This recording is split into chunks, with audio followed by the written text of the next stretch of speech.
En Encuentro con la Nación, tema de actualidad. Y el presidente Juan Manuel Santos, ya puso en cintura a la policía, le ha dado 90 días para acabar con 102 bandas. Bueno, recordemos que en Colombia hemos tenido los 2 mejores policías del mundo, pero con las ciudades más inseguras y la corrupción rampante. Esperemos que le cumplan la orden al señor presidente de la República. Y Bogotá, hay un tango bellísimo que tanto a nuestro invitado Pablo Parra, analista internacional, y el doctor Horacio Gómez Aristizán nos encanta, y todo a media luz. Bogotá no solamente está imposibilitada para uno poder desplazarse en la capital de la República, porque todo lo que funciona el alcalde Petro lo destruye, la carrera séptima. Ahora es Bogotá y todo a media luz. Oiga, la inseguridad rampante, por un detalle pequeñísimo, no hay luz en las calles, las farolas que se apagan, farolas que se quedan ahí, parece que hubiera una alianza entre lo malo, lo feo y lo feo de la ciudad. Y por otro lado, la situación, lo que hemos venido denunciando aquí, el túnel, esa vía, en Estados Unidos en un año construyen 5.000 kilómetros de avenida en Colombia, de autopistas, perdón, en Colombia, pues una doble calzada como la de Bogotá-Melgar nos llevó 8 años y ahora dicen que el túnel, ese túnel importantísimo de 3.9 kilómetros que comunica a Bogotá con Melgar, con Flandes, con el Espinal y con todo el Tolima, pero que es un vaso comunicante con el Caribe y con el Pacífico, dice que está deteriorado y nos toca a los colombianos poner 3.000 millones de pesos por aquello que no hicieron bien. Lo mismo está sucediendo con el túnel de la línea, claro que dicen pero que una pregunta, sí. Y aquí usted se cae con mucha frecuencia, yo también, del tema de la contratación. En primer lugar, que intervienen más abogados que ingenieros. Eso es uno de los grandes cuestionamientos, pero hay otro que usted lo ha planteado mucho, que entonces esas veedurías y esas vigilancias, procuradurías, contralorías, personerías, y tanto vigilantes y personas concretamente dedicadas a vigilar la ejecución de la obra, ¿en qué queda eso? Pues eso habría que preguntárselo al doctor Pablo Parra, que ha escrito una serie de documentos y unos libros sobre el tema de la corrupción en Colombia, y sobre todo hay un tema interesantísimo que él maneja muy bien, que es el tema de los nules. Pero sigamos en este recorrido, porque en Encuentro con la Nación, mire, una de las ideas que hemos venido ventilando con el doctor Horacio Gómez aquí en este programa desde hace desde cerca de 3 lustros, hoy tiene viabilidad. En la zona metropolitana del Alto Magdalena, integrada por la parte del Tolima, está Flandes, Suárez, Carmen de Apicalá y Coello, debería participar también el Espinal. Y por el lado de Cundinamarca, pues está la parte de Girardot, está la parte de Tocaima y otros 2 municipios, Nariño y Guataquí. Algunos se preguntan por qué no participa Ricaurte. Bueno, no importa, lo único cierto es que cuando las cosas están por hacerse, comenzar lo primero. La que sí va en una gran dinámica y que va a integrar 3 departamentos es la zona metropolitana del Magdalena Centro, integrado por Armero, Mariquita y Honda por el Tolima, Puerto Salgar, Guaduas y Villeta por Cundinamarca, y por el lado de Caldas, La Dorada, Victoria y Manzanares, de modo que van saliendo adelante. Doctor Horacio, a lo que venimos, paro judicial, y todos dicen que ese paro judicial fue motivado, oiga, aquí le echan la culpa a alguien, pero si uno da oportunidad, pues se la capitalizan.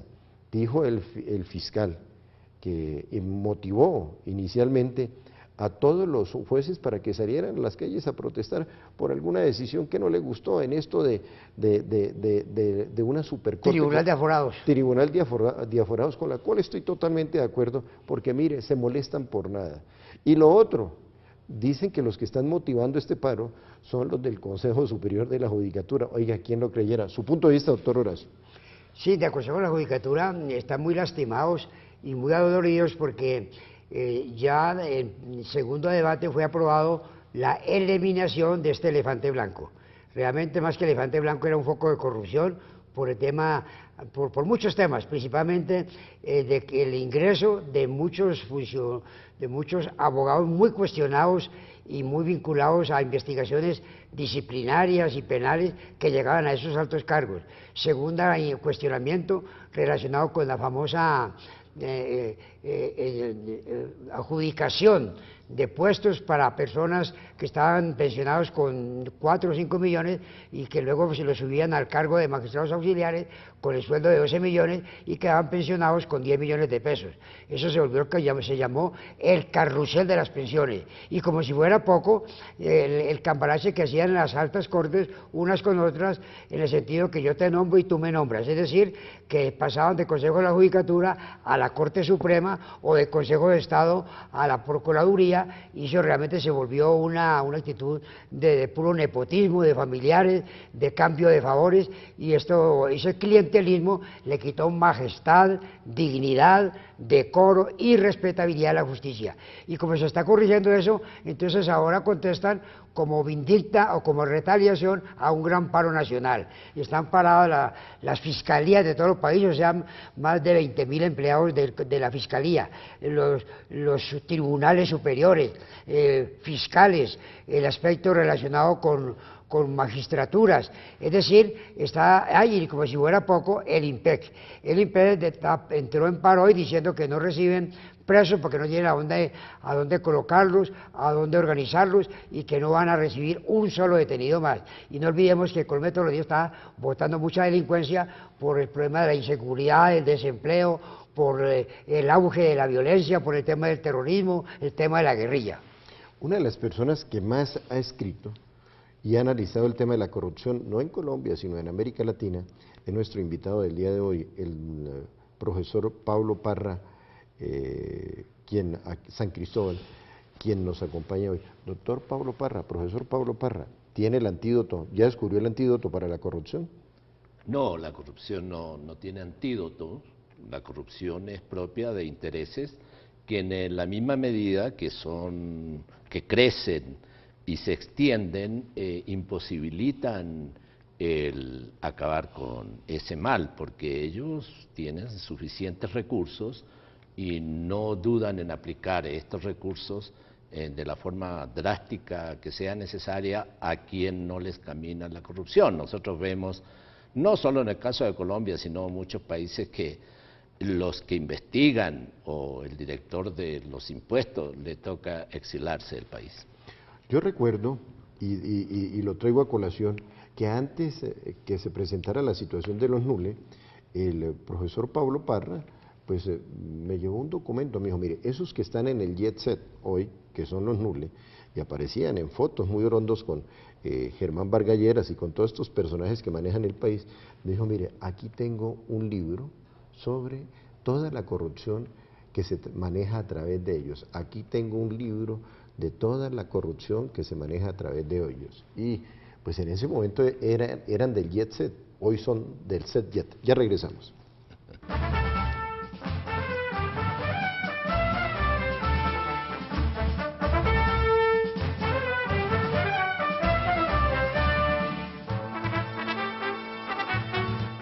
Bueno, y nuestro invitado, el doctor Pablo Parra, pues es un hombre que tiene el diagnóstico sobre las reelecciones, no solamente en Colombia, sino en América Latina, y esa sucesión que se va presentando.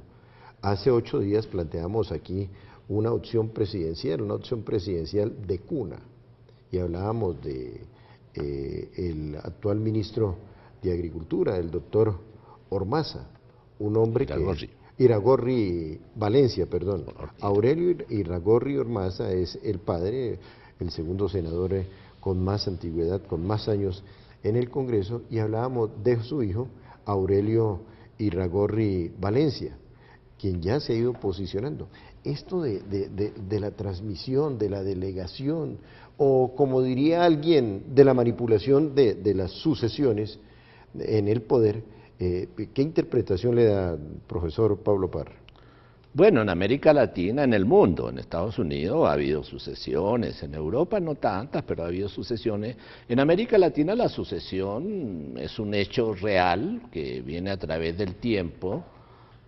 Generalmente los presidente de los últimos 20 años en América Latina, un porcentaje grande, sus padres, abuelos han sido presidentes de alguna manera. Y es una cuestión que es una cultura política y que además es una especialización.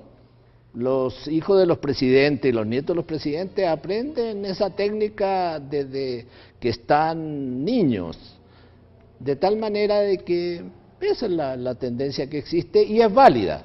Todo ciudadano de cualquier país aspira a ser presidente de la República y en cierta manera las escuelas enseñan eso. Dicen, bueno, usted tiene que llegar a ser presidente o puede llegar a ser presidente.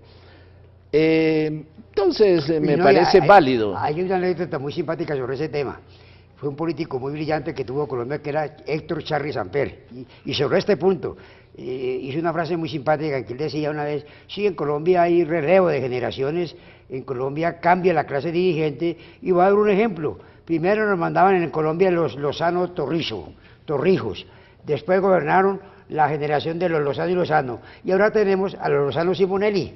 Bueno, sobre Héctor Charri Samper, como lo dice el doctor Horacio, uno de los grandes intelectuales, de los grandes pensadores de este país, tuve el honor no, tuve el gusto de compartir con él aulas, él como estudiante, después de haber sido embajador y ministro, en carácter de estudiante, y recuerdo que me decía, Ríos, haz tú las tareas. Pero mire, profesor Pablo Parra, finalmente, eso como que se va ambientando, se sube, sí. Ahí apliquemos la canción esta marbeliana, sí. Se sube, se baja, se vuelve a subir. Sí, y hay oportunidades, tal como en el fútbol, en diversas disciplinas, el doctor Aurelio Iragorri Valencia se fajó una faena impresionante cuando era ministro del Interior, porque la verdad es que los paros que había en todo el país... ¿Que habían o que...? Porque mire, ya nos sí, hablaron no, de paro judicial. Pero hablemos de los paros rurales, de que el país estaba paralizado en sus carreteras. Él supo desenredar la pita porque estaba en ese momento tremendamente mal el gobierno. Lo supo hacer, tanto así que en sus genialidades que tiene el presidente Santos dijo, bueno, yo ya lo necesito más en agricultura para que me maneje el problema político agrícola y más que en el interior. Y se ha visto que el hombre con su formación y al lado de su padre, que tiene el mismo talante de su padre, es un buen prospecto y tiene derecho a aspirar, en que saben cuánto tiempo más, a la presidencia de la República, porque entre otras cosas, el problema presidencial no se ha resuelto, porque cuando en primera vuelta gana un candidato y en segunda vuelta gana el otro, es un empate técnico, como quiera que sea. Y tanto derecho tiene el doctor Aurelio Iragorri Valencia en el futuro a ser candidato, porque el propio presidente, en su estructura ministerial y en su plataforma ideológica, tiene candidato para la próxima evento presidencial, que es el vicepresidente de la República. No, y tenemos ejemplos muy impresionantes. El caso de un Laureano Gómez con Álvaro Gómez, que ambos fueron colosos. El caso de López Pumarejo y López Miquelsen. Y hay una anécdota muy hermosa, el doctor Parra hablaba también del caso de Europa, de Alejandro Dumas, que se hizo famoso por los Tres Mosqueteros, y tuvo un hijo muy importante que produjo La Dama de las Camelias, y le dijeron a él, su mayor obra no fue Los Tres Mosqueteros, la mejor obra suya fue su hijo.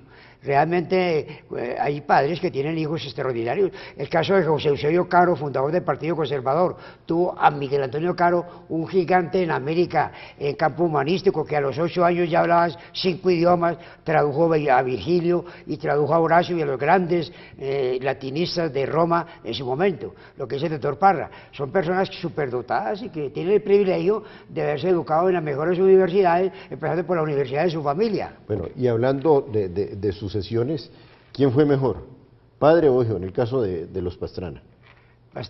Pastrana, por ejemplo, con Otto Morales hablábamos ayer sobre ese tema, hizo 3 presidentes. La habilidad del doctor Pastrana, un hombre además, aunque tiene un apellido muy sonoro, era de una familia campesina del Huila, de Garzón, y sin embargo hizo 3 presidentes, que fue él mismo ser presidente, que no fue fácil porque no hacía parte de la clase política. Se casó con la hija de Carlos Arango Vélez y logró su presidencia por un voto en que derrotó al candidato del Partido Conservador en ese momento. Después hizo presidente a Belisario Betancur contra viento y marea, porque estaba la oposición muy aguerrida de Álvaro Gómez Hurtado. Y por último le proyectó para la presidencia a su hijo, el doctor Pastrana Arango. Como ve, pues, realmente lo que es el doctor Pastrana, las habilidades, la dotación, los atributos personales y políticos son definitivos en los éxitos en la vida. Y a propósito del expresidente Andrés Pastrana, fíjese que para las verdades el tiempo. Hoy el tiempo, no el periódico, sino ese espacio, pues le está dando la razón al expresidente Andrés Pastrana en su proceso de paz, que fue muy criticado, como también tenemos que dar la razón al expresidente Julio César Turbay. Propuso que se utilizara la línea férrea que atraviesa la ciudad, es una especie de diagonal que comunica el sur-occidente con el nororiente de la capital de la República, y también pronunció una frase célebre: vamos a reducir la corrupción a sus más justas proporciones. Y como el doctor Parra causó hilaridad en su momento, pero tenía más razón, porque para las verdades el tiempo. Ya regresamos.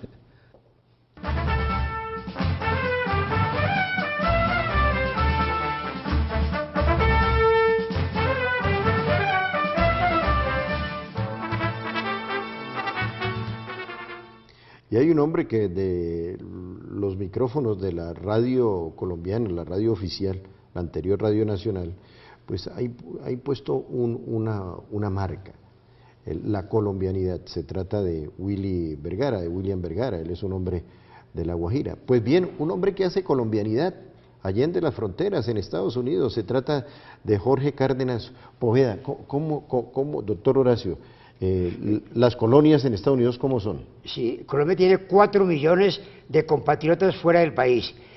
La más grande creo que es la de Venezuela, y sigue la de Estados Unidos, sigue por último, tercero España y cuarto el Ecuador. Pero Jorge Cárdenas tiene una virtud. Él dice que el mérito de los colombianos que están por fuera de nuestro territorio no hace sino trabajar y mandar la plata a sus familiares en Colombia. Y entonces, eso de un lado. Y que de otro lado, sin palancas y sin nada, se han destacado en Estados Unidos, y muchos colombianos que le han hecho aportes a Estados Unidos. Y ha organizado un trofeo extraordinario que llama la colombianidad. Que nos explique qué consiste. Jorge, bienvenido. Sí, perfecto. La colombianidad es precisamente la exaltación para impulsar el mejor producto que tenemos para mostrarle al mundo: Colombia y su gente. Y lo más importante, el arranque, la capacidad de realización que tenemos los colombianos en cualquier parte del mundo, y dada la colonia inmensa de colombianos en los Estados Unidos, los hemos agrupado para autoayudarnos, para que precisamente todos los que de una u otra manera adelantan organizaciones en bien de la colombianidad, unos en migración, otros en salud, otros en aspectos legales, la Fundación Colombianidad Internacional canaliza estas intenciones para así poder realizar un mejor trabajo, individualizándolo y logrando identidad en un país tan difícil. ¿Y si se integran los colombianos allende las fronteras, lo que no se ve aquí en Colombia? No es una labor fácil, lamentablemente es una lucha de todos contra todos, pero de eso se trata, realizar organizaciones para que combatamos esa indiferencia, para que logremos en efecto unirnos y dar un sello de colombianidad fuera de las fronteras, y lo más importante, reconocer a quienes desde aquí benefician a los colombianos en el exterior, y quienes desde allá, como dijo el doctor Horacio, con sus divisas que envían para su familia después de un gran esfuerzo, que entre otras cosas es un importante renglón de la economía colombiana, las divisas que llegan al país desde los Estados Unidos. Primeros fuentes de divisas del país, los que mandan los colombianos. Son lo que envían los colombianos. Las remesas. Sí, señor, las famosas remesas. Entonces ya es hora de que le pongamos cuidado a eso, y de que en lugar de pelear entre nosotros, de tener diferencia entre nosotros, logremos unirnos para hacer colombianidad, vender, como dijo el doctor Ríos, la marca Colombia, que es tan importante. Pues bien, la invitación que hacemos aquí, y entre otras la Gran Colombia, ¿usted qué? Es un hombre, ya que somos gran colombianos, doctor Horacio, pues hay que imponer el colombianízate. Sí, la Universidad de la Gran Colombia es otro instrumento de cohesión y de unificación de colombianos, no solamente en este país, sino allí en las fronteras, porque los grandes profesionales que se destacan fuera del país, en buena parte son graduados y formados en la Universidad de la Gran Colombia. Precisamente una de las cosas destacadas de José Galad es la reciente inauguración de un laboratorio de criminalística, y vamos a hacer unos seminarios en colaboración con algunos parlamentarios para poner el dedo en la llaga en el tema más importante de Colombia, que es el tema de la justicia. Un país puede vivir sin salud, vivirá mal, pero podrá vivir, pero sin justicia no puede vivir, porque se trata de la integridad física, moral y patrimonial, no solamente de uno, sino de su familia y de los bienes que le aseguran la supervivencia al ciudadano. Dos marcas que deben quedar en nuestro cerebro, la colombianidad y la invitación, colombianízate. Y eso se vio en los partidos que jugó Colombia en Estados Unidos, llenos los estadios, en el caso del partido contra El Salvador y en el caso del partido contra el Canadá.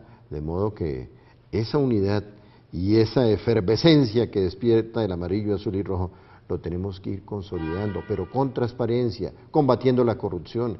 Y aquellos que hablan de la transparencia, que sean consecuentes con lo que dicen y aplican. Que Dios les bendiga.